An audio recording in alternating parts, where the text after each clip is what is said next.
तुम लोग सवाल भेज रहे हो, हमको फुर्सत नहीं मिल रही कि हम देख लें। हमारा पुराना वाला भी आप देखें, कितना गंधाव इसमें दिखता है ना। इससे अच्छा ग्रीन बोर्ड होता है, सब डार्क डार्क नजर आता है, इसमें कुछ नहीं। This set of all convergent sequence is a vector space over the field of real number. अगर आप सारे के सारे रियल की फील्ड पर अगर आप सारे के सारे कन्वर्जेंट सीक्वेंस को इकट्ठा करके एक कलेक्शन बनाते हो, तो वो कलेक्शन सीक्वेंस के एडिशन और स्केलर मल्टीप्लिकेशन जो अभी डिफाइंड होगा उसके लिए हमेशा एक वेक्टर स्पेस को फॉर्म करता है। ठीक, अब कलेक्शन क्या होगा वो देखना। गौर करना, यहाँ बात किसकी हो रही है? कन्वर्जेंट सीक्वेंस की। जब आप सीक्वेंस की बात करते हो तो चलो थोड़ा सा पहले सीक्वेंस निपटाते हैं। सीक्वेंस में नंबर ऑफ टर्म हमेशा कितने होते हैं? इनफाइनाइट। अपनी दुनिया में जहां हम बात करने चल रहे हैं, जितने रियल सीक्वेंस होंगे अपनी दुनिया में, उनमें नंबर ऑफ टर्म हमेशा कितने होंगे? इनफाइनाइट। सीक्वेंस की डेफिनेशन लिखी जाती है रियल सीक्वेंस की। Sequence is the mapping from natural number set capital N to the subset of real number capital R। Sequence natural की दुनिया कैपिटल N से रियल के किसी सबसेट के बीच में एक मैपिंग होती है, और मैपिंग है तो किसी एक एलिमेंट के लिए केवल केवल कितनी इमेज देगा? एक इमेज देगा। यानी आप, अच्छा और आसान भाषा में कहें तो अगर आपके पास एक ऐसा सेट मौजूद है, एक ऐसा इनफाइनाइट सेट मौजूद है जिसमें आने वाले हर अगले टर्म को लिखने के लिए, आपके पास या तो रूल मौजूद हो और या तो आपके पास आइडिया मौजूद हो कि हर अगला टर्म कौन सा होगा, क्योंकि आपके पास जनरल टर्म को लिखने का रूल हमेशा मौजूद है इसकी गारंटी नहीं है। जैसे कोई एग्जांपल के तौर पर, जैसे प्राइम नंबर का सीक्वेंस बोलते हैं, तो प्राइम नंबर में हमको पता है कि लीस्ट प्राइम कौन होता है? 2। अगला प्राइम कौन होगा? 3। अगला प्राइम कौन होगा? 5। अगला प्राइम 7। फिर अगला 11। फिर अगला 13 अप टू 1। ये बताओ 2 और 3 ये अकेला पेयर होता है। याद रखना, प्राइम की दुनिया में ये अकेला पेयर है जिनके बीच का डिफरेंस 1 अकेला, और ये अकेले पेयर हैं, मतलब सिर्फ यही 2 पेयर होंगे जिनके बीच का डिफरेंस कितना होगा? 2। उसके बाद 7 और 11 के बीच का डिफरेंस 2 नहीं। ये प्राइम की दुनिया का। प्राइम में आपका nth प्राइम कौन होगा, इसको लिखने के लिए आपके पास कोई जनरल फार्मूला नहीं होगा, क्योंकि गौर आप लिख भी नहीं सकते। पहला कौन है? 2। अगला 1 बढ़ करके 3, अगला 2 बढ़ करके 5, फिर 2 बढ़ करके 7, फिर 4 बढ़ करके 11, और 11 के बाद फिर केवल 2 बढ़ करके 13। क्या कोई रूल मौजूद आया? आप सोच भी नहीं सकते इसका रूल क्या होगा। लेकिन फिर भी इस सीक्वेंस को देखने पर हमको एक अंदाजा लग जाता है कि भैया पहला टर्म 2 प्राइम है, 3 प्राइम है, 5 प्राइम है, 7 प्राइम है, 11 प्राइम, 13 प्राइम। मतलब आप पूरा का पूरा सीक्वेंस किसका बना रहे हो? प्राइम का बना। तो या तो आपके पास आइडिया मौजूद हो कि सीक्वेंस में हर अगला आने वाला टर्म कौन होगा, और या तो आपके पास बाकायदा रूल मौजूद हो कि आपका जनरल nth टर्म कौन होगा। याद आया? ठीक ऐसे केस में और आसान भाषा में हम इसको लेकर के जा रहे हैं। अगर आपके पास ये दोनों बातें मौजूद है, या तो जनरल टर्म मौजूद हो या तो आपके पास आइडिया मौजूद हो, और आप इन सब को नेचुरल नंबर से असाइन कर सकते हो, तो आपका लिखा गया कलेक्शन क्या होगा? एक सीक्वेंस। इसी को हम लोग बड़े शॉर्ट में, यहाँ पर बहुत ज्यादा नहीं बता रहे हैं, हम लोग शॉर्ट में लिखते थे sequence S is a mapping from the natural number set N to a subset of the real number set capital R, जहां पर S सबसेट होता था। Subset R equal. गौर करो, ये जितने लिखेंगे क्या सब के सब रियल हैं कि नहीं? नेचुरल की दुनिया से मैपिंग है। कैसे? इसके लिए किसको असाइन कर रहे हो? 1। इसके लिए किसे असाइन कर रहे हो? 2। इसके लिए किसे असाइन कर रहे हो? 3। इसके लिए किसे असाइन करोगे? 4, सो ऑन। 1-1 आंटो का करेस्पॉन्डेंसी है कि नहीं? 1-1 आंटो का करेस्पॉन्डेंसी, इसका मतलब नेचुरल की दुनिया से रियल की दुनिया में मैपिंग आपने की।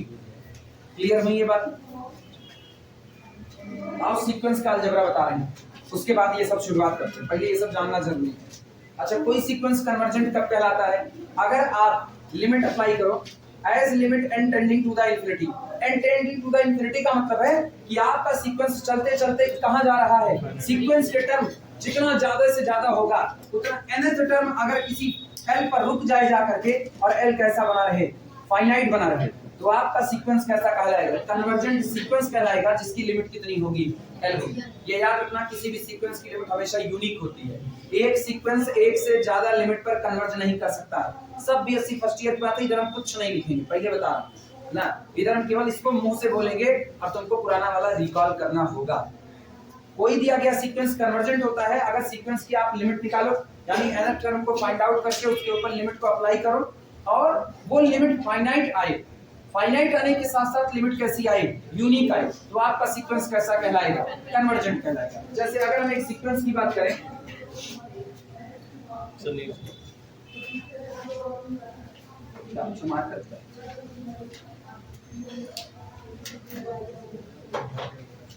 सीक्वेंस देखना -1 टू द पावर n, इस सीक्वेंस को अगर देखा जाए तो इस सीक्वेंस की जरा लिमिट अप्लाई करो, as limit n tending to the infinity -1 to the power n is equal to, इसकी दो लिमिट आएगी, इसकी एक लिमिट +1 आएगी जिस दिन n कैसा रहेगा, इवन रहेगा, और इसकी -1 आएगी जिस दिन n इज इक्वल टू कितना रहेगा, ऑड रहेगा। ये सीक्वेंस बाउंडेड तो है। अगर इस सीक्वेंस को पूरा खोल करके लिखो तो पहला टर्म -1, दूसरा +1, तीसरा -1, चौथा +1 अप टू 1। सीक्वेंस के जितने टर्म हैं वो -1 से छोटे नहीं हो सकते, +1 से बड़े नहीं हो सकते। -1 +1 -1 +1 बाउंड हो गए कि नहीं, बंध जाना, बाउंड का मतलब बंधना। आप एक वैल्यू के नीचे नहीं जा सकते, एक वैल्यू के ऊपर नहीं जा सकते, इसका मतलब आप बंधे हुए। बीएससी में पढ़ने वाला लड़का मिनिमम डिग्री कौन सी लेता है, बीएससी फर्स्ट ईयर की, और टॉप मोस्ट बीएससी की डिग्री कौन सी है, थर्ड ईयर की, वो इसी के बीच में बाउंड है। बीएससी में पढ़ने वाला लड़का एमएससी की डिग्री को हाथ भी नहीं लगा सकता। इनकार हुआ कि नहीं? तो इसका मतलब अगर कोई सीक्वेंस बाउंड है तो सीक्वेंस के सारे टर्म पर्टिकुलर एक नंबर से छोटे नहीं हो सकते और एक नंबर से बड़े नहीं हो सकते, और ये दोनों नंबर ही उसके लोअर और क्या कहलाएंगे, अपर बाउंड कहलाएंगे। तो एक सीक्वेंस बाउंडेड तो है, लेकिन क्या ये कन्वर्जेंट है? नहीं। तो इसका मतलब बाउंडेड सीक्वेंस कन्वर्जेंट हो ये कोई जरूरी नहीं, लेकिन जितने कन्वर्जेंट सीक्वेंस होंगे वो सब के सब बाउंडेड होंगे। मतलब हम लाइन जानते हैं, every convergent sequence is bounded, but लेकिन converse is not true, converse need not be true, need not be true. दुनिया का हर कन्वर्जेंट सीक्वेंस बाउंडेड होगा, लेकिन दुनिया का हर बाउंडेड सीक्वेंस कन्वर्ज करे ये कोई जरूरी नहीं है। कन्वर्ज कर भी सकता है और नहीं भी, जैसे -1 to the power n bounded तो है लेकिन कन्वर्जेंट नहीं है। बारी आती है सीक्वेंस का जोड़ कैसे होता है, सीक्वेंस का घटाव कैसे होता है। अगर आपको दो सीक्वेंस दिए गए हैं, पहला sequence A1 A2 A3 up to so on AN so on, term कितने रहेंगे, इनफाइनाइट। दूसरा सीक्वेंस दिया गया है B1 B2 B3 so on BN up to so on. इस सीक्वेंस को शॉर्ट में लिखा जाता है सीक्वेंस AN और इसको शॉर्ट में लिखा जाता है सीक्वेंस BN। ये याद रखना, A1 A2 A3 AN so on कुछ भी हो सकते हैं, कुछ भी। इनके नीचे जो सफिक्स लगा है ना, ये इनकी पोजीशन को बता रहा है कि आप इस पूरे परिवार में किस नंबर पर बैठे हुए हो। इस पूरे परिवार में सबसे पहले आपसे कौन भेंट वार्ता करेगा, एक ए नहीं A1 करेगा। A1 कुछ भी हो सकता है, नीचे लिखा हुआ 1, जैसे हम कहे ना ये 1 2 3 4 5 4 सो ऑन n, ये ऐसा नहीं, ये ऐसा भी हो सकता है 2 4 6 8 सो ऑन। तो पूरे सीक्वेंस क्या इवन नंबर से बना हुआ है कि नहीं, और इस पूरे इवन नंबर में आपसे सबसे पहले कौन मिलता है, 2। तो 2 आपका कौन है, A1 इज इक्वल टू 2।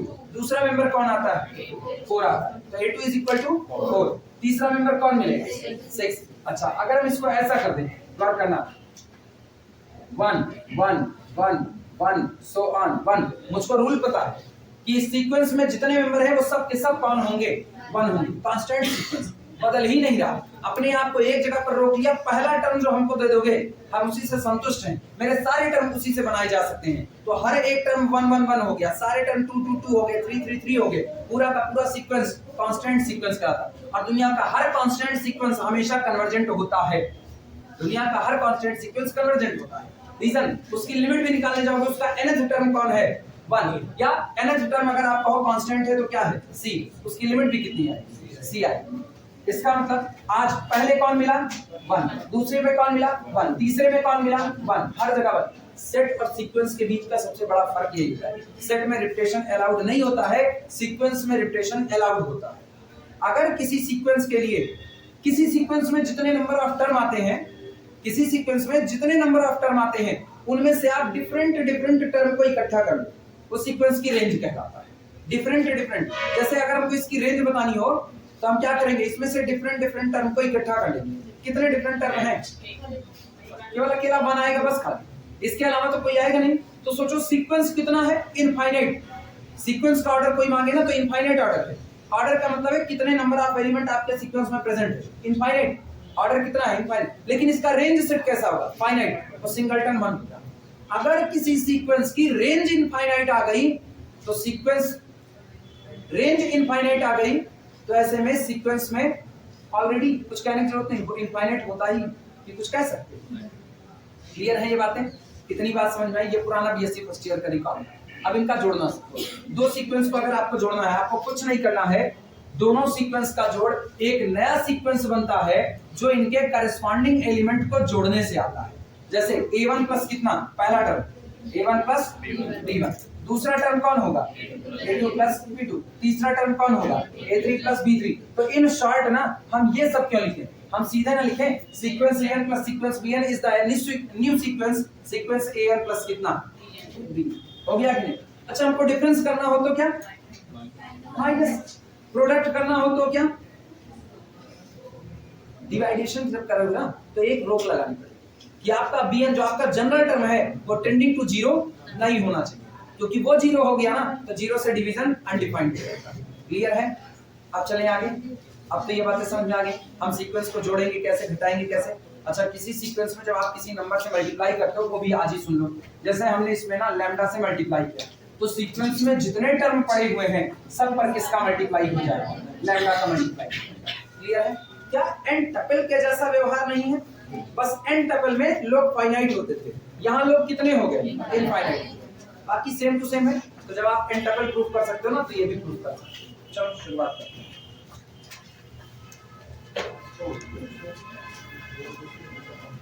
और एक बात याद रखना, कल जो पॉलिनोमियल वाला करवाए थे उसमें f और बॉक्स x जो किया था ना, ये सेट होता है collection of all polynomial at most degree n।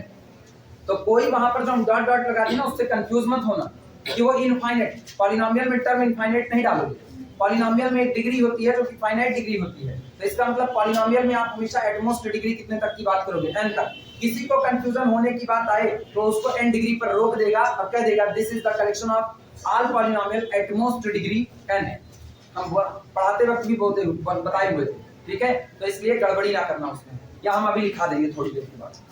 आपका एक पता है कितना समझाएंगे, गड़बड़ी तो करोगे, तो तुम्हारा जन्म से अधिकार।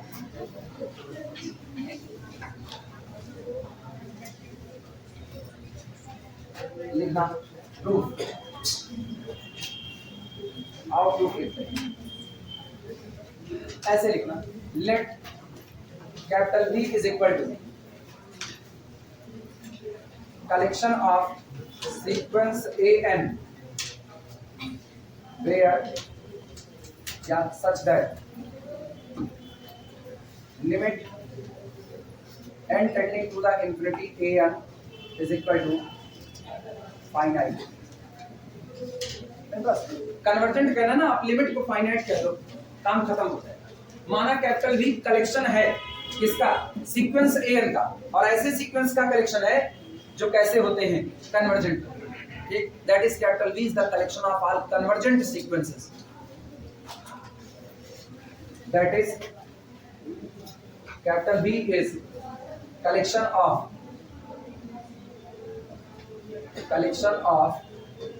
all convergent sequences, CGT, all convergent sequences। Field आपकी रियल की है, ये याद रखना, ठीक है? तो सीक्वेंस के अंदर में जितनी एंट्रियां होंगी वो सब कहां से आएंगी, फील्ड से, यानी सब के सब रियल। मोड हो तो लिख सकते हो an belong to the field f, लिख सकते हो an belong to the field f यहीं पर। और मेरी फील्ड कौन है, r है, रियल नंबर की फील्ड। सबसे पहली प्रॉपर्टी क्या दिखाई जाएगी, सबसे पहली V प्लस अबेलियन ग्रुप बनाएगा। सबसे पहली property V plus is an abelian group, is an abelian group। ठीक, इसमें पहला क्लोजर प्रॉपर्टी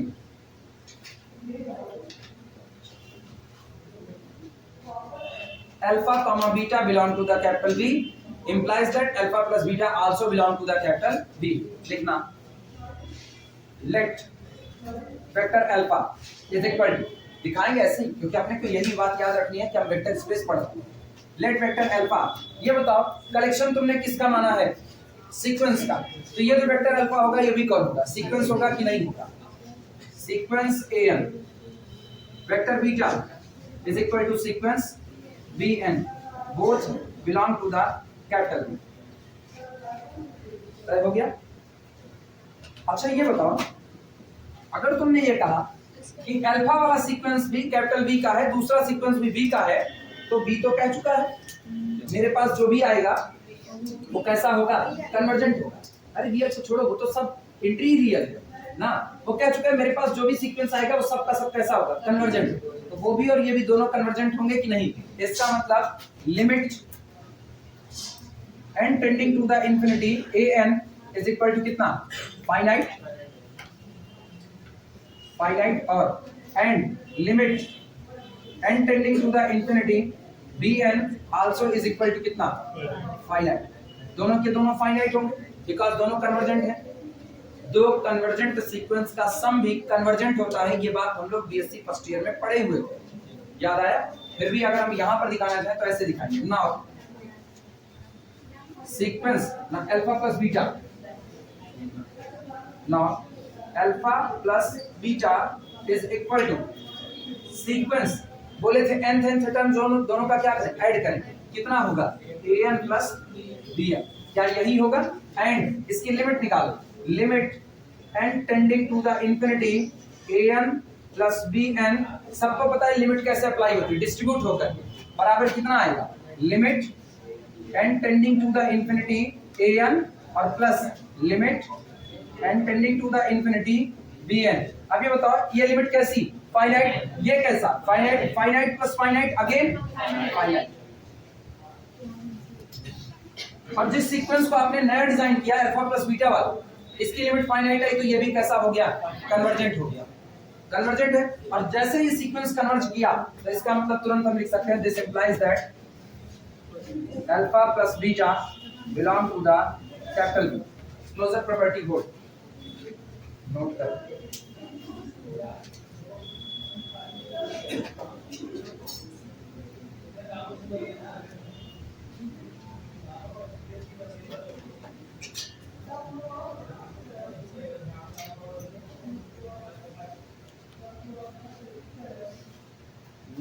चलते हैं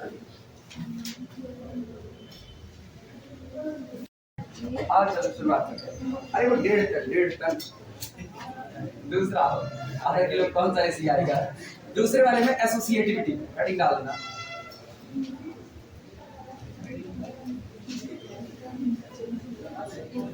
एसोसिएटिविटी, ठीक। चलो आपकी बार कितने सीक्वेंस चुने? अल्फा बीटा और गामा लिखना। और alpha is equal to sequence an, beta is equal to sequence bn, gamma is equal to sequence cn, all belong to the capital B। ये याद रखना, सीक्वेंस अपने लिए फील्ड कौन है? रियल। तो ये जो an bn cn सजे हैं कहां से होंगे? रियल की दुनिया में। अल्फा प्लस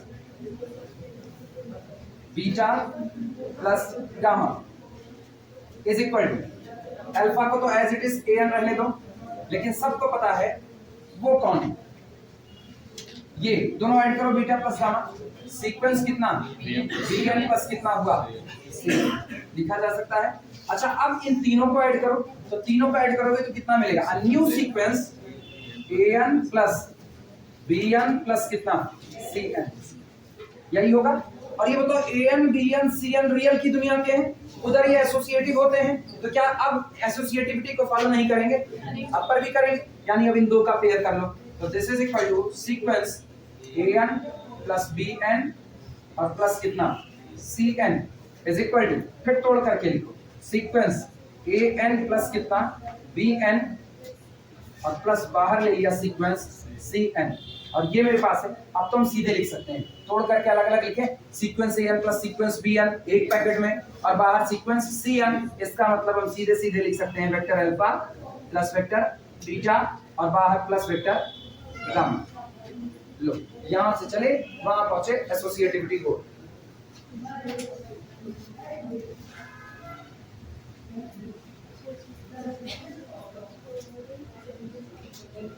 बस ये हम आखिरी करना है, इसके बाद हम आ जाएंगे सब स्पेस, मतलब वेक्टर स्पेस की प्रॉपर्टी करवाएंगे। हम बता रहे हैं डिफरेंशिएबल वाला तुम लोग खुद से करोगे। तुम लोग कह रहे हो तुम लोगों को किताब में एग्जांपल दिया है और एग्जांपल दिया है तो तुमको समझ में आना चाहिए। इतना पढ़ा रहे हैं इसके बाद समझ ना आए तो फिर मेरे ऊपर क्वेश्चन मार्क लग जाएगा। कर पाओगे? नहीं आएगा तो फिर बताएंगे। आप कोशिश करना, नहीं आएगा तो बताएंगे। कोशिश करने वालों की हार नहीं होती, कभी हार नहीं। क्या बचपन में क्या क्या पोएम पढ़ाई जाती थी? वो एक आध पोएम ऐसी होती थी ना, पढ़ने के बाद मन यही करता था बस जिससे लड़ाई हुई उसकी खोपड़ी दगा ही ना। रणवीर चौकड़ी भर भर कर चेतक बन गया निराला था। उसके बाद कुछ आगे बढ़ो ना, फिर मन यही करता था अपने चेतक को जब दौड़े रहो पूरे मैदान में हटाए, लेकिन अपना चेतक को जब भूसा खाना पड़ेगा, नहीं खा सकते। हटाया इसको। अब बारी किसकी? अब बारी किसकी? आइडेंटिटी। ये बताना, सुनो इधर इधर गौर। रियल की दुनिया में एक तो जीरो होता है कि नहीं होता? जीरो होता है। एक सीक्वेंस ऐसा बनाओ, एक सीक्वेंस ऐसा बनाओ जिसके सारे टर्म 0 0 0 0 0 0 0 भर दो।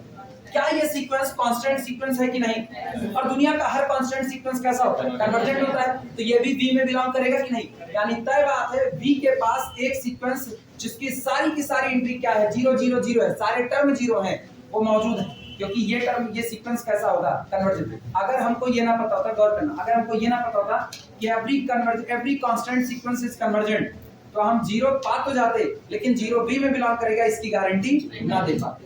रोक लगी थी कि नहीं लगी? लेकिन आज हमको पता कि हर कांस्टेंट सीक्वेंस कैसा होता है? कन्वर्जेंट। और V ने अपने अंदर में किसको जगह दी है? सारे के सारे कन्वर्जेंट सीक्वेंस को जगह दी है। तो क्या वो ऐसे सीक्वेंस को जगह देने वाला नहीं है? उसको भी देगा। लिखना। तीसरा, existence of identity. Existence of identity, इसमें लिखना since every constant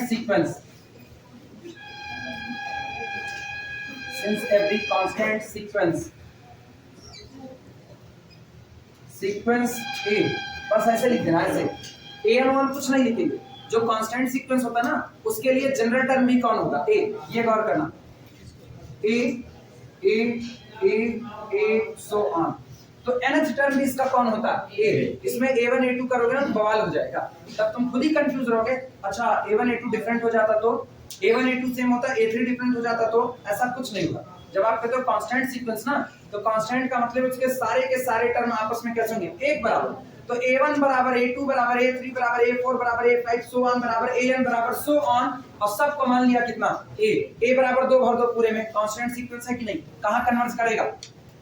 2 पर। 3 भर दो, कहां कन्वर्ज करेगा? 3 पर। 0 भर दो, कहां कन्वर्ज करेगा? 0 पर। आ गया कि नहीं आ गया? इसी को लिख रहे हैं। इसलिए ऐसे सीक्वेंस को केवल आप लिख देते हो सीक्वेंस ए, या आपने जनरल टर्म लिखा since every constant sequence this is convergent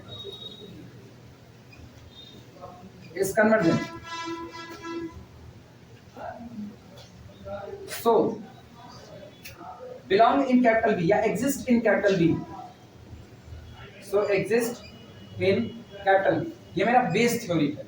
इसी बेस थ्योरी के आधार पे हम कहेंगे कि चूंकि जितने कांस्टेंट सीक्वेंस हैं उन सारे कांस्टेंट सीक्वेंस को कैपिटल V ने अपने अंदर में जगह दी हुई है।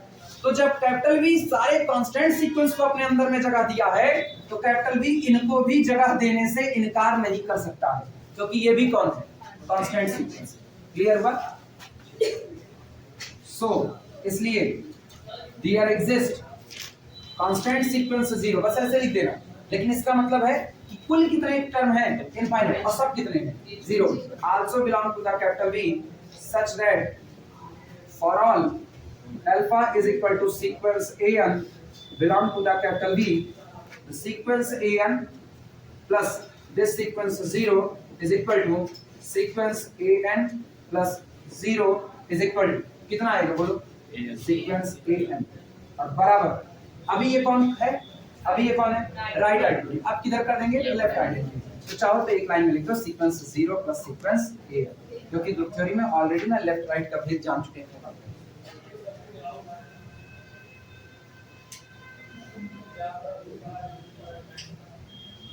ये कांस्टेंट सीक्वेंस ना आइडेंटिटी के तौर पर बिहेव कर रहा है। अच्छा गौर करना, जिन लोगों को ये दिक्कत लग रही थी ना कि आइडेंटिटी दुनिया में बस जीरो ही होता है, नहीं, ये जीरो तो है लेकिन ये सीक्वेंस का जीरो है। ये सीक्वेंस का, ये नंबर का जीरो नहीं, नंबर का जीरो तो इसके अंदर में है। अगर इसकी बात करोगे ये कौन है ना, तो इसको हम लोग रिप्रेजेंट करेंगे this is the zero vector of capital B. ये कैपिटल बी का जीरो वेक्टर है और खुद कौन है? सीक्वेंस। ये एक नंबर नहीं, इसके अंदर में जो एंट्री भरी गई वो नंबर है, लेकिन फिर भी काम किसका कर रहा है? आइडेंटिटी का कर रहा है। इसीलिए कहा जाता है ना आइडेंटिटी सिर्फ नंबर नहीं होती, आइडेंटिटी सेट भी हो सकता है। आइडेंटिटी सिर्फ नंबर नहीं होती, आइडेंटिटी सेट जैसा ऑपरेशन होगा वैसा आइडेंटिटी आपको मिलेगा। मेरा ऑपरेशन किसका है? नंबर जोड़ने का कि सीक्वेंस जोड़ने का? सीक्वेंस जोड़ने का। तो मेरी आइडेंटिटी भी कौन बनेगी? सीक्वेंस बनेगी। अगर मेरा ये नंबर जोड़ने का ऑपरेशन होता ना तो मेरी आइडेंटिटी कौन बनता? नंबर बनता।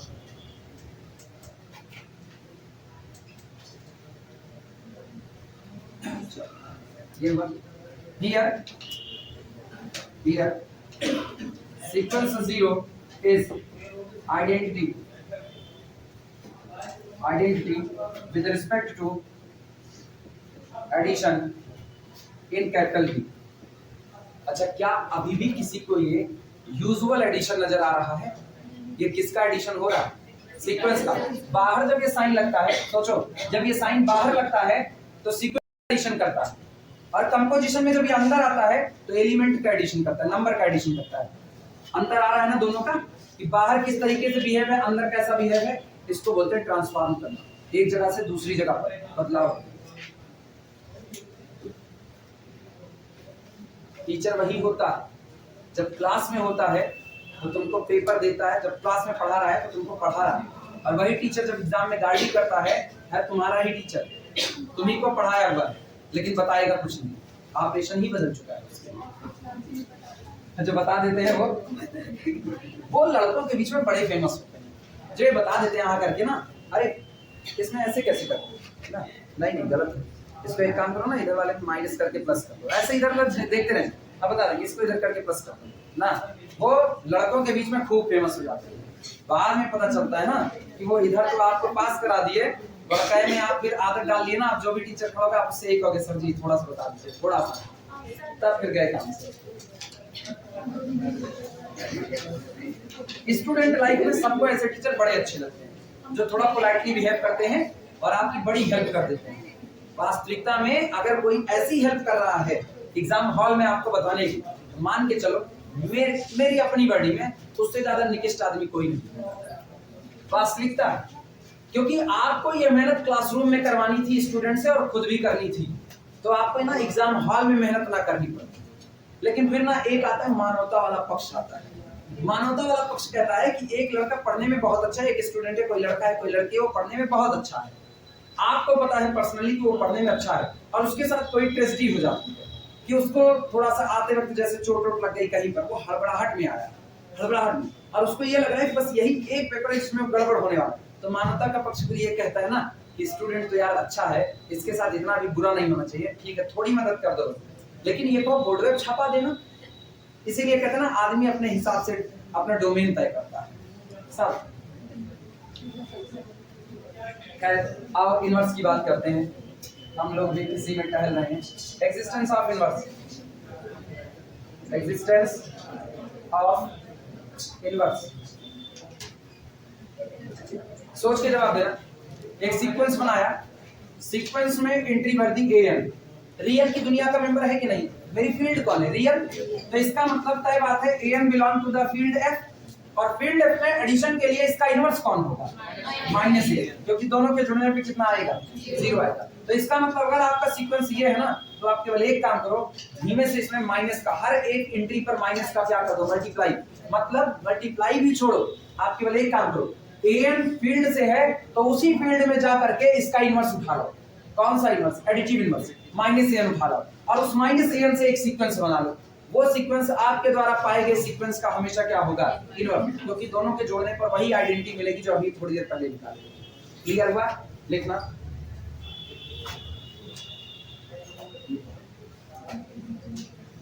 For all vector alpha is equal to sequence an belong to the capital V, there exist, यही मौजूद होगा, minus alpha is equal to minus an also belong to the capital V। दूसरी बात क्यों exist करेगा, इसका भी एक रीजन है।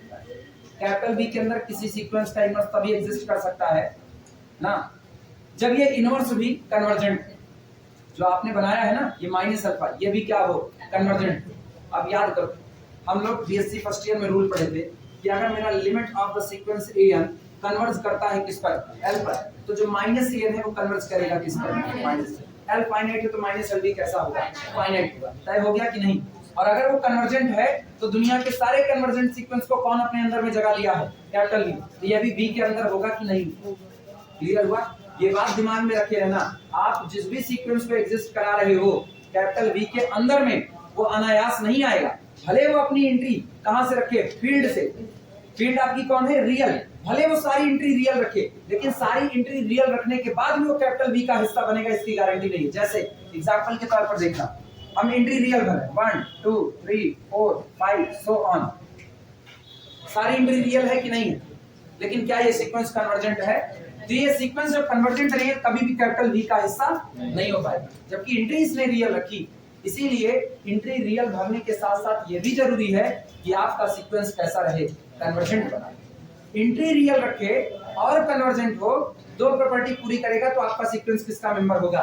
कैपिटल V का मेंबर होगा। तो हम ये भी कह रहे हैं an के लिए इसका इनवर्स फील्ड में कौन होगा? Minus an। माइनस an को लेकर के मैंने एक सीक्वेंस बना लिया, लेकिन ये सीक्वेंस V में होगा, इसकी गारंटी तब मिलेगी जब ये सीक्वेंस भी क्या करे? कन्वर्ज करे। तो मुझको पता है ये कन्वर्ज करेगा l पर, तो वो कन्वर्ज करेगा किस पर? Minus l। क्लियर हुआ?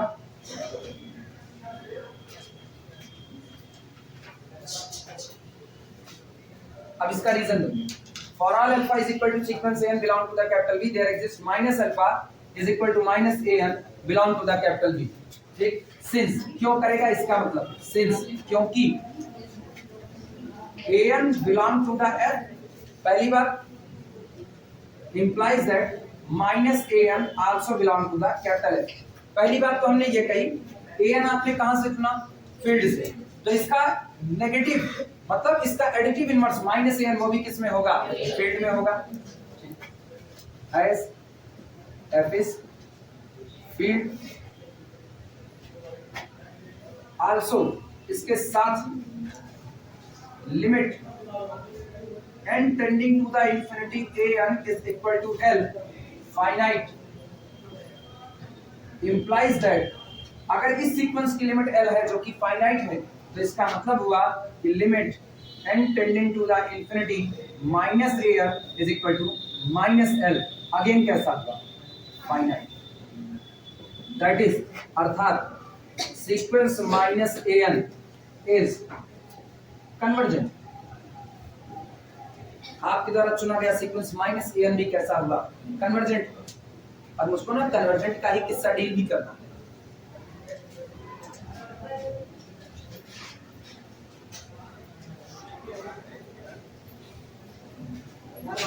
अच्छा, पता है अगर यही किस्सा डाइवर्जेंट पर पीटा जाए, collection of R divergent sequence, और उसको मांगा जाए कि वो वेक्टर स्पेस है नहीं ना, तो सीधे ही निकाल दो। डाइवर्जेंट सीक्वेंस का कलेक्शन वेक्टर स्पेस नहीं होगा। बताएं कैसे? एक डाइवर्जेंट सीक्वेंस अभी उठाए थे, ध्यान रखो 1 2 3 4 5 6 so on up to so on। Natural number का कलेक्शन डाइवर्जेंट सीक्वेंस है कि नहीं है? अपने पास एक्सटर्नल कंपोजिशन होल्ड कराना पड़ेगा। रियल की फील्ड से जीरो उठाओ और मल्टीप्लाई कर दो। रियल की फील्ड से जीरो उठाओ मल्टीप्लाई करो। क्या अब उसी डाइवर्जेंट सीक्वेंस को उसने कांस्टेंट सीक्वेंस बना दिया कि नहीं? और कांस्टेंट सीक्वेंस तो कैसा होता है? कन्वर्जेंट। तो क्या एक्सटर्नल कंपोजिशन होल्ड किया? नहीं किया। दिमाग में याद रखना, और चाहे बाद में कहीं कॉर्नर पर नोट करना। ठीक, ये इतना हुआ। ठीक, इतना हुआ। इतने के बाद ये हटाने पूरा सबका हो गया। कितना बचा है? लिखो लिखो लिखो लिखो जल्दी। आगे बैठ के नहीं लिख पा रही।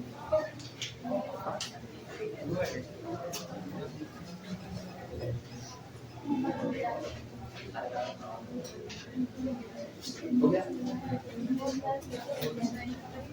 लिखना लिखना इधर इधर। Now alpha plus minus alpha is equal to, समझ अगर समझ हो तो हम एक काम सीधा लिखें, sequence an plus sequence minus an is equal to sequence आ गया कि नहीं? और this is equal to can be written as minus vector alpha plus alpha लिखा जा सकता है। इसका मतलब आपके द्वारा चुने गया हर सीक्वेंस का एडिटिव इनवर्स भी उसी कैपिटल B में आया कि नहीं आया। This implies that inverse of additive inverse.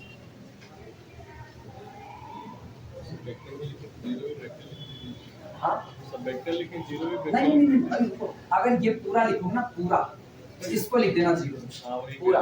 हाँ अदरवाइज इसको ना दिखाना पड़ेगा सीक्वेंस है, अंदर वाले को वेक्टर मत लगाना। एडिटिव इनवर्स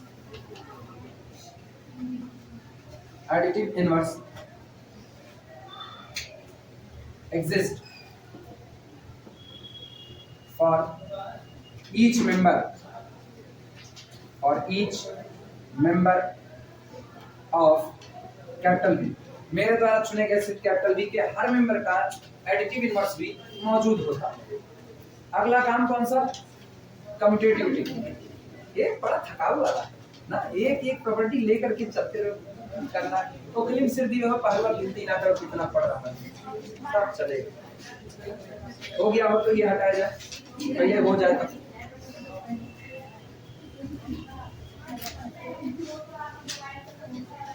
मेरा एक स्टूडेंट है कहीं पढ़ा रहा था, इसको ये सब पढ़ाना होता है ना, कहते फालतू, ये सब नहीं पढ़ाया जाता।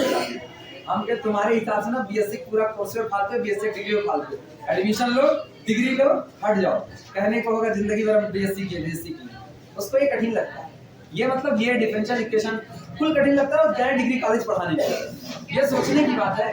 फुल कठिन लगता है गैर डिग्री कॉलेज पढ़ाने के, ये वास्तविकता में कठिन है, लेकिन मेहनत करने के बाद आसान है। अपना मेहनत करोगे नहीं और गए हो बढ़ाने के लिए, इसीलिए कहा जाता है ना तुरंत खुदकना नहीं चाहिए। अभी एमएससी करके पास आउट हुए, एमएससी करके निकलने के बाद भक्त तुरंत चले गए। अच्छा चले गए तो ऐसे डिग्री कॉलेज में गए, अपने यहाँ डिग्री कॉलेज भी दो कैटेगरी में होता है, एक थोड़ा ढंग का, एक बहुत महान आत्मा भूतात्मा कैटेगरी होता है। भूतात्मा कैटेगरी डिग्री कॉलेज में होता है, आप ऑलराउंडर हो, अकेले खड़े होके और अकेले खड़े होकर के आप BSc first year second year third year तीनों का कुल पेपर अकेले पढ़ाओगे, कुल पेपर। हाँ ठीक है, हम लोग कोचिंग में भी यही काम करते हैं, लेकिन सोचो कितने समय के बाद 2012 से पास आउट, आज चल रहा है 2021, अब ये काम ना अब हो रहा है ना। पिछले 3-4 साल से सारे पेपर हम अकेले कभी नहीं पढ़ाए, कभी नहीं। हम जब भी कोचिंग पढ़ाए, हम और मेरी फ्रेंड थी प्रिया गर्ग, दोनों लोग पढ़ाते थे साथ में। प्योर के जितने पोर्शन होते थे हम डील करते थे, अप्लाइड के जितने पेपर होते थे वो डील करते थे, हम प्योर ही पढ़ाते थे। तभी हम कह दिए कि एक एक पेपर पकड़ लो, दोनों लोग एक एक पेपर में मस्ते रहो। हम प्योर की कई किताब सॉल्व किए, वो अप्लाइड की कई किताब सॉल्व की, तब जाकर के अपने कर। फिर थोड़ा सा शिफ्टिंग हुआ, हम चले गए अप्लाइड में, वो आगे प्योर में। जब अपने को लगा ना हाँ सफिशिएंट मैटर अपने पास हो चुका है, बीएससी पढ़ाने लायक, अपर लेवल नहीं बीएससी पढ़ाने लायक। आज भी हम सोचो, आज भी हम एमएससी हाथ नहीं डालें, आज भी हम तो सब कहते हैं एमएससी पढ़ा दो, हम कसम खाएं एमएससी हम उस दिन पढ़ाएंगे जिस दिन एमएससी की सारी थ्योरी को रियल लाइफ से कनेक्ट करके बरका बरक कर लेंगे कि लड़का एक पूछे तो हम उसको 200 एग्जांपल देने के लिए तैयार है, उसी दिन एमएससी हाथ डालेंगे। इसके पहले नहीं, हड़बड़ में नहीं होता। आप गंदगी नहीं फैला रहे, अभी जो चल रहा है मार्केट का हिस्सा ना, वो गंदगी फैलाने का चल रहा है। आता जाता कुछ नहीं है, बस एक तो कर दिया ना, उठाए पन्ना लिख लिए चले गए पढ़ा लिए, ये वो हरकत थी, ये वो हरकत। अभी एमएससी करके पास आउट हुआ, अभी मुश्किल से 1 साल हुआ एमएससी पास आउट हुए, और एमएससी पास आउट होकर के गए और ऐसा पकड़े कि कुल उठा लिए एक साथ, खड़बड़। अब बाद में कह रहे हैं सर जी ये भी कठिन है, ये भी कठिन है, कुल कठिन है। हम कहे भैया छोड़ दो, ज्यादा छोड़ो ना, बेइज्जती ना करवाओ, नहीं बेइज्जती करवाओ। चलो आओ अगली बात कम्यूटेटिविटी पे करते हैं। ये बात ना तुम लोगों को इसलिए बताते हैं, पता है तुम लोगों में से कुछ लोग निकलोगे ना तो पढ़ाना चालू कर दो। तुम्हारे यहाँ 2 लोग फिजिक्स में केनाई में, शिवांगी सिंह और उसके बाद अब अंकिता शर्मा, 2 लोग, अंकिता आई है नहीं ना, दोनों लोग हमसे पढ़ी हुई ना, कितने उनको हम नहीं जानते हैं, बहरहाल दो स्टूडेंट दोनों मुझसे पढ़े हुए हैं, ठीक है, दोनों लोग फिजिक्स डिपार्टमेंट में हैं, ठीक। और सुनो, इसका मतलब तय हो गया है, इसका तय हो गया, उधर का एग्जांपल देने का मतलब तय हो गया ना, इधर जो लोग भीड़ में बैठे हुए हैं इनमें से भी कुछ लोग आगे निकलोगे और डिग्री कॉलेज पकड़ोगे एमएससी करने के बाद, तो तभी पकड़ना ना, तभी पकड़ना जब पहले ढंग से पढ़ देना, नहीं तो हमको फोन करके कहना सर जी ये कठिन है, सर जी ये कठिन है, तो सर जी पहले 100 बात सुनाएंगे जैसे उनको सुनाएंगे, अब कहेंगे पहले छोड़ दें।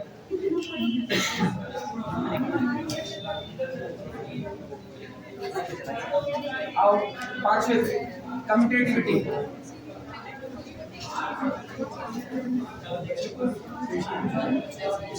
हमेशा याद रखो जो काम करो ना उसको मन से करना चाहिए, बोझिल के तौर पे करोगे कुछ नहीं होने वाला, टीचिंग करो तो मन से, अदरवाइज ना करो, बहुत सीधी बात। देखो for all vector alpha is equal to sequence A and vector beta is equal to sequence B and belong to the capital B, vector alpha plus vector beta is equal to, बोलो क्या हम सीधे an plus bn लिखें? Yes sir. और ये बताओ an किसका member? Field का, bn किसका? फील्ड का, और फील्ड एडिशन ऑपरेशन के लिए अबेलियन रूट को कम्यूट करेगा, तो लिख सकते हैं सीक्वेंस bn प्लस an, और फिर छिटका करके अलग करो, sequence bn plus sequence an, और इसका मतलब आपने लिखा क्या वास्तविकता? Beta plus alpha. Commutativity hold, commutativity hold, इसका मतलब वो वाली लाइन गोच दी जाए, sequence sorry collection B with operation addition is an abelian group, is an abelian group.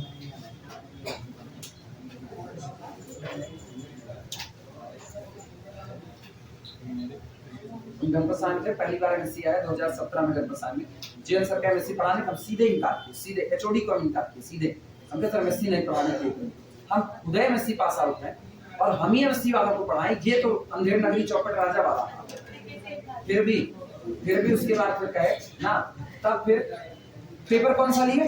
Paper हम लिए एब्स्ट्रैक्ट अलजेब्रा।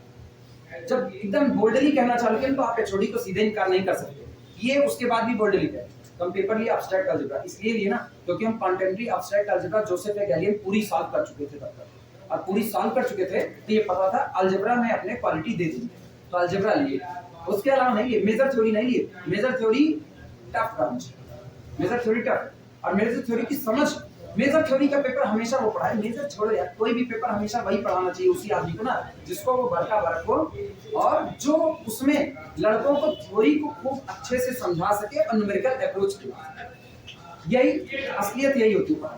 और आप झूठे कहो पैसा कमाना है, बहु हाथ डाल दिए, बहु हाथ डाल दिए, बहु हाथ डाल दिए, तो आप खाली ना अपनी नाक कटवा रहे हो और कुछ नहीं। अगला ऑपरेशन किसका लगेगा? एक्सटर्नल कंपोजिशन होल्ड कराना। चलो एक्सटर्नल कंपोजिशन होल्ड कराते हैं, हेडिंग डाल देना external composition, second property external composition.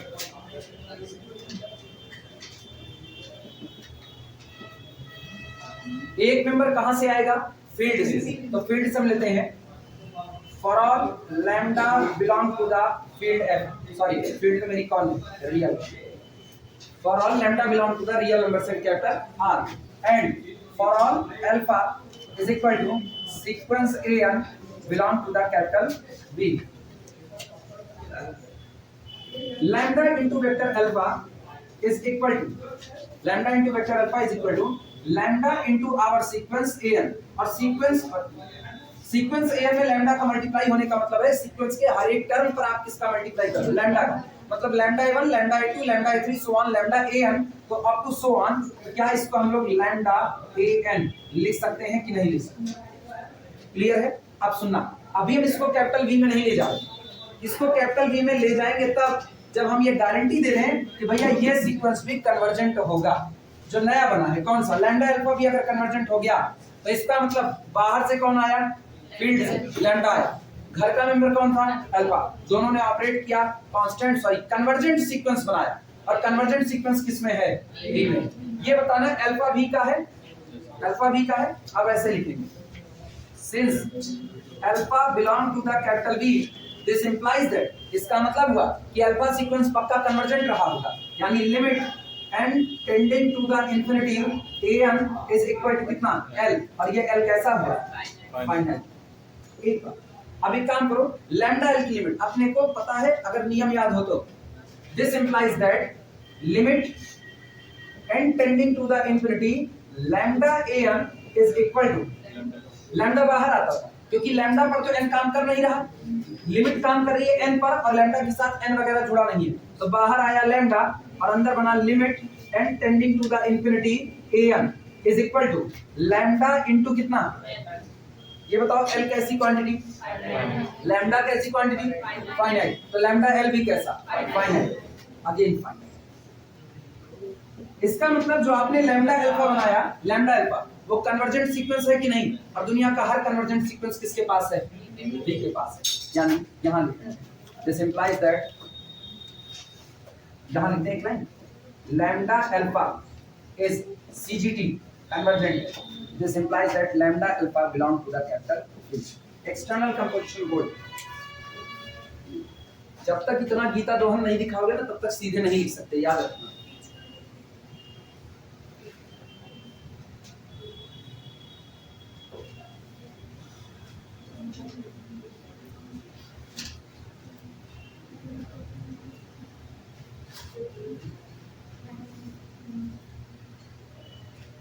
कितने तक पहुंचे हम लोग इसमें, कितना 9:11, अरे अपने टाइम पर।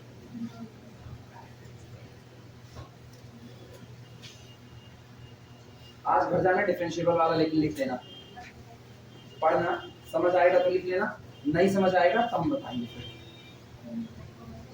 कल हम कराएंगे वेक्टर स्पेस की प्रॉपर्टी, बेसिकली 7 प्रॉपर्टी होती है, ठीक है, जिसमें से कुछ प्रॉपर्टी एकदम देखने में ही बहुत हल्की फुल्की लगती है, लेकिन एग्जाम में इन 7 प्रॉपर्टी में से अक्सर 2 या 3 प्रॉपर्टी को पूछा गया शॉर्ट नोट टाइप में कि आप इसको प्रूव कीजिए, तो 5 नंबर में अपना काम बन जाता है, तो आसान आसान है।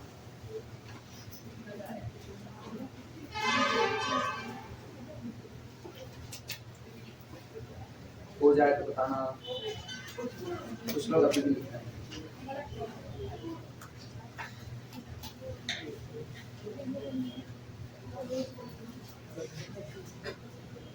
आज अपना मोबाइल खोले, बात सबका देखे कौन कौन कितना कितना सवाल, फर्स्ट ईयर वाले भी भेजे होंगे, हाँ तुम लोगों में से कई लोग भेजे होंगे, तुम भी भेजिए, हाँ इनका ये भी भेजी हुई है ना, और कौन भेजा है, एक तो वो है, एक ये है, और कौन है, और कौन, तुम भी भेजी हो, तुम कब भेजती, कल भेजी हो, आज देखते हैं, आज मोबाइल खोलेंगे तो इसका लाइन लिखे external composition hold, final line लिखो, अरे बैठ गया, this implies that external composition hold,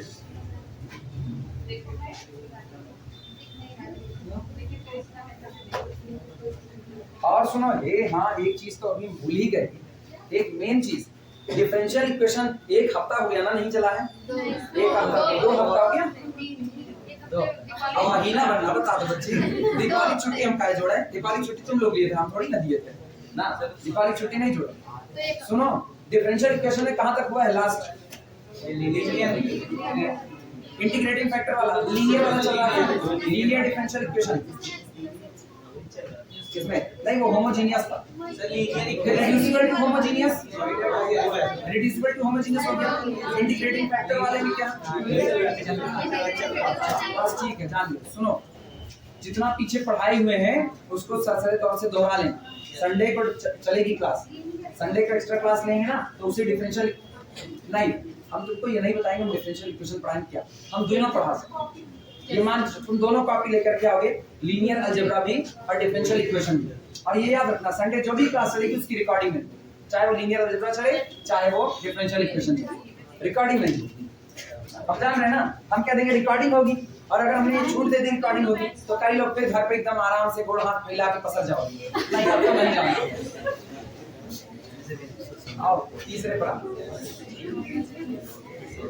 तीसरे में पहला कौन है, ए किसको ले, स्केलर के एडिशन पर वेक्टर का मल्टीप्लिकेशन डिस्ट्रीब्यूट कराएं, पहले तो ये लिखा, लेट लिखो let lambda comma mu belong to the real field R and vector alpha is equal to sequence AN, vector beta is equal to sequence Bn, both belong to the capital B.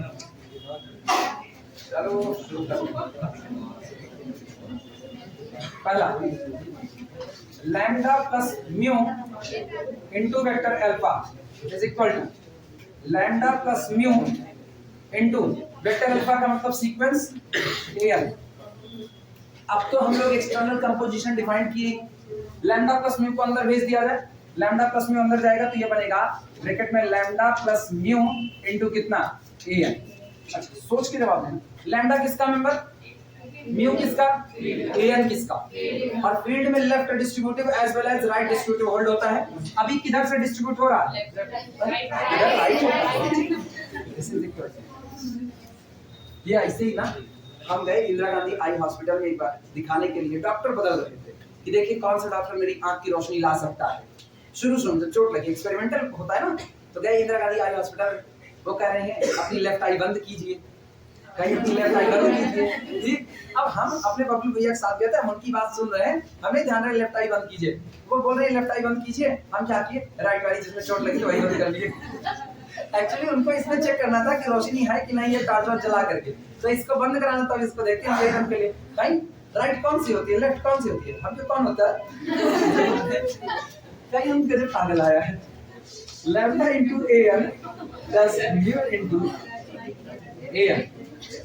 Doctor Anjum Mazhari, हां head of department doctor Anjum Mazhari, उनके पास पूछना था कि नहाने वहाने के लिए कैसे करें, क्योंकि आंख कटी पड़ी हुई थी 3 टुकड़े में, तो जोड़ी गई थी, पूछना था नहाने वहाने के लिए कैसे करें क्या ना करें।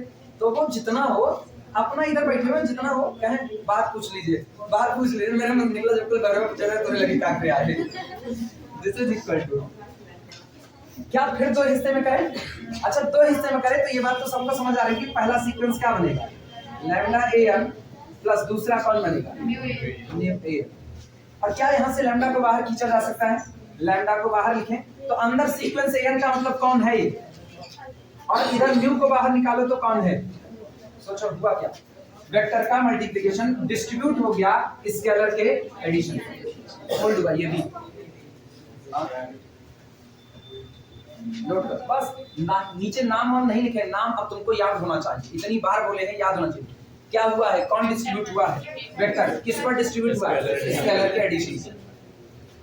अगला कौन होगा, scalar multiplication distribute over vector addition. चलो लिखो फटाफट, तो उसको लिखें।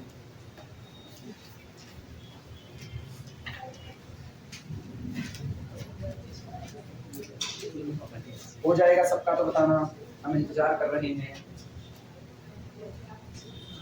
संडे रिकॉर्डिंग करेंगे, नहीं करेंगे, करेंगे कौन कितने बजे से, हम उसके बाद लेंगे ना, हम परेशान कर, कॉलेज की एक्स्ट्रा क्लास के बाद हम पढ़ाएंगे। 11 से 1 है ना, तो हम 1 बजे से 2 है तो हम 2:30 बजे से पढ़ाएंगे, बेफिक्र रहो, ठीक है। हाँ कॉलेज की एक्स्ट्रा क्लास अटेंड करो, कॉलेज कौन छोड़ेगा, हम नहीं जाएंगे, हम नहीं जाएंगे, तुम ना तो अलग बात है, हम तो कभी ना छोड़ें।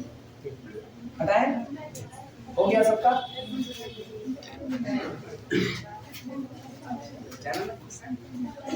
एक तो ऐसे कोचिंग फील्ड बदनाम है ना, और उसके बाद कॉलेज को भी तिलांजलि दे दी जाए, क्या ही रह जाए। अब सेकंड पॉइंट आओ, तीसरे में दूसरा lambda into alpha plus beta is equal to lambda into alpha plus beta का मतलब जानते हो, सीक्वेंस AN प्लस BN, सीधे सीधे जोड़ दिया, कोई दिक्कत तो है नहीं, अपने कॉपी तो इतना जान ही गए।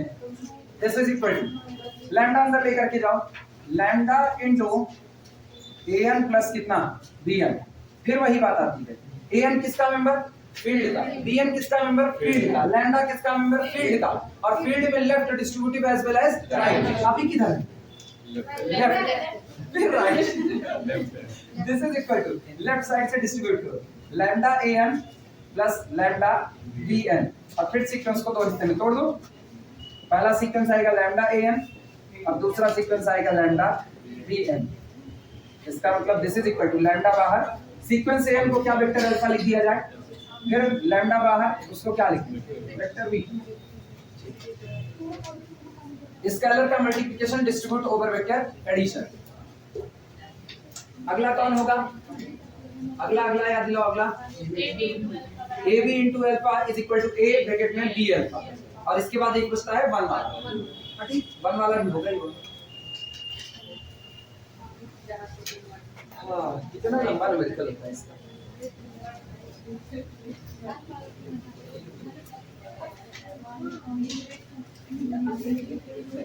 अरे बस एक बार की मेहनत है, एक बार ये समझ आ जाए ना वेक्टर स्पेस की प्रॉपर्टी कैसे निकाली जाती है, कैसे प्रूफ की जाती है। बस शाम को वही आए थे वीरेंद्र शाम को वही आए थे जो तुम्हारे साथ वाले कल सेकेंड ईयर में ना, वही पूछ रहे थे सर जी कोर्स कितना चला के, पूछने का अधिकार खो चुके।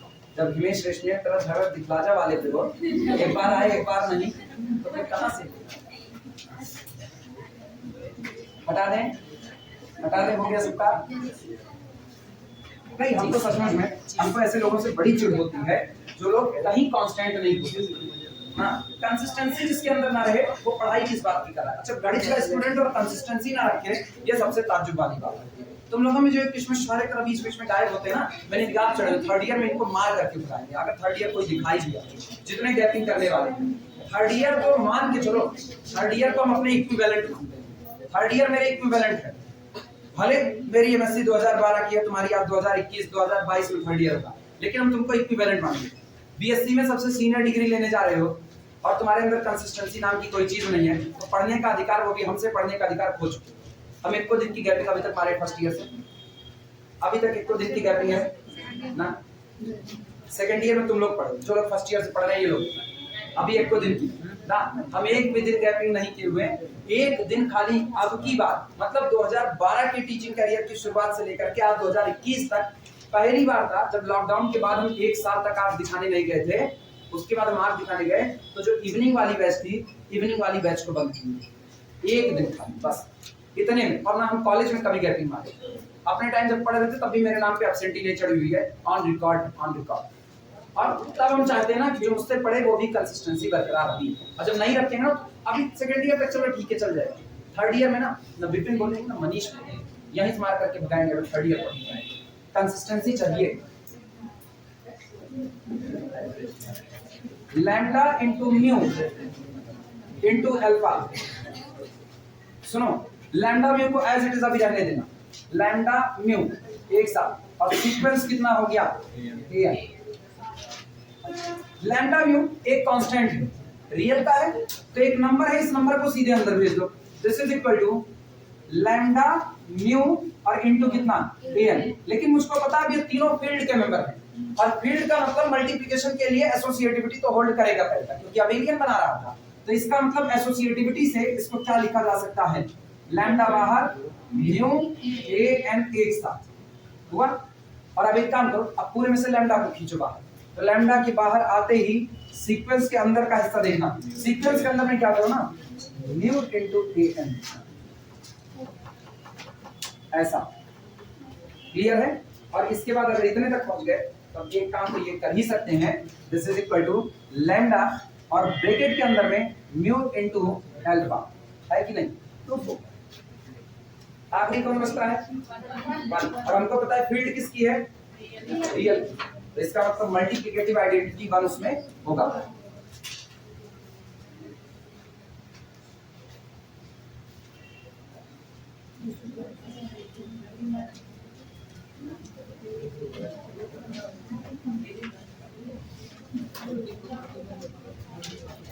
हो जाए तो बताना, आखिरी लिखें खत्म करें।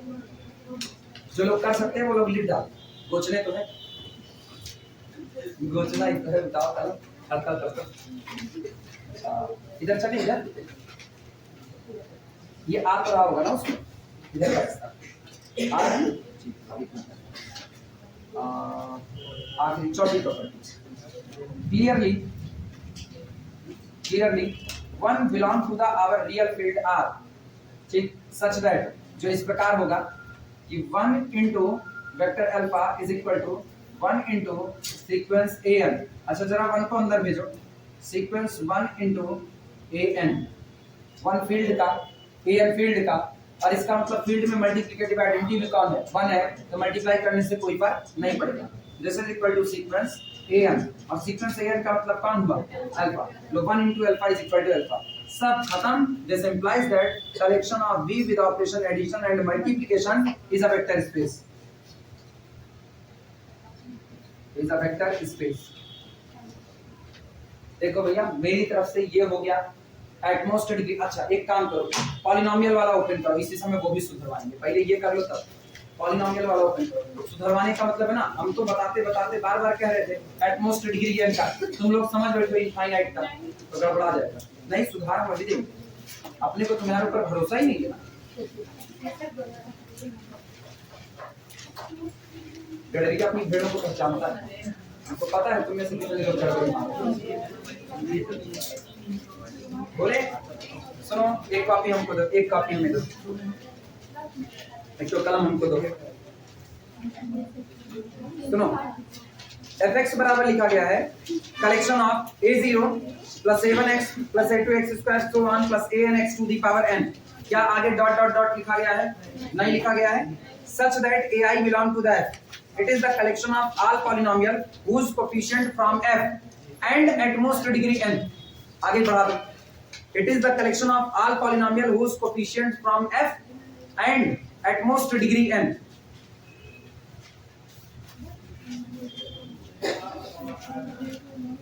at most degree n मतलब आप जो भी कलेक्शन ले रहे हो उसमें अधिकतम डिग्री कहां तक जा रही है, n तक। मिनिमम का कोई नहीं है, मिनिमम में नहीं कहा, लेकिन आप मैक्सिमम की बात कर रहे हैं कि एटमॉस्ट डिग्री कहां तक जानी चाहिए, n तक जानी चाहिए। अच्छा इसके बाद देख लें प्रूफ के दौरान तो कहीं पर, हाँ अब प्रूफ के दौरान जहां जहां summation run over i very from 0 है सबको 0 to n कर दो, जितना समेशन है सब 0 to n करो, जितने सिग्मा लगे हैं सब 0 to n। ऐसे बच्चे तुम स्पाइरल पे लिखती हो, कटने डर नहीं रहता इस नोट्स का। सारे n करो, अब तुमने कॉपी ले लिए, नहीं करेंगे तो कहोगे हमसे कॉपी ले लिए, पूरी क्लास में सब कर लिया, हम घर पे बैठ के अकेले टाइम पास। और ऐसा सिग्मा लगाई जगह नहीं छोड़ी, कहाँ लिखे जितने सिग्मा है सब i very from 1 to n लगाओ। अरे भाई i very from 0 to n, भावनाओं को समझो। ये देखो अपने काम करवा रहे हैं, हम सब कह रहे हैं हम कर लेंगे। और कहाँ पर है n i very from 0 to n, i very from 0 to n।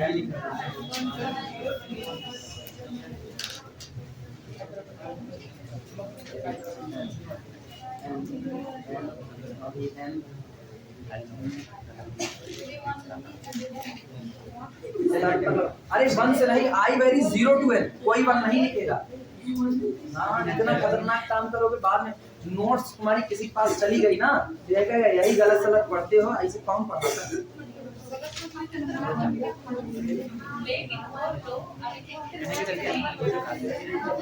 वो तुरंत बता दोगे, एक्सपीरियंस पढ़ाते हैं, एक्सपीरियंस